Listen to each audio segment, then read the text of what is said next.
Hello guys, Andrew here. Welcome back to Drew Tutorial. And in this video, I'm going to show you how to fix ChatGPT Too Many Concurrent Requests errors. So if you're currently experiencing that, let me walk you through a few steps that you need to take to fix this.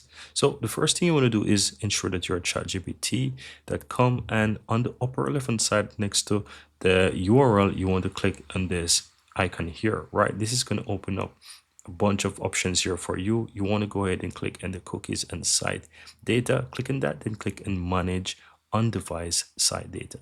You want to go ahead and delete all of these. So just simply click the bin icon from here, everything that you see, and simply click on done.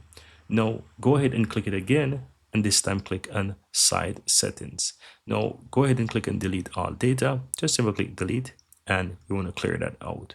Now you want to go ahead and close out of your browser and click your Windows key on your keyboard and simply type in CMD. Now, once you click on CMD, simply right click on it and click run as administrator. That's going to give you a pop-up with user account control. Click on yes to run it as administrator. Now, once you open that as admin, guys, go ahead and do the following. You want to type in ipconfig space / flush DNS, and then after that is done, type in netsh space winsock space reset. Once you run both of these, go ahead and close out and restart your computer.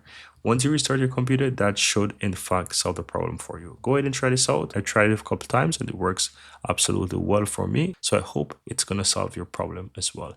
But that's it, guys. Very easy and very simple.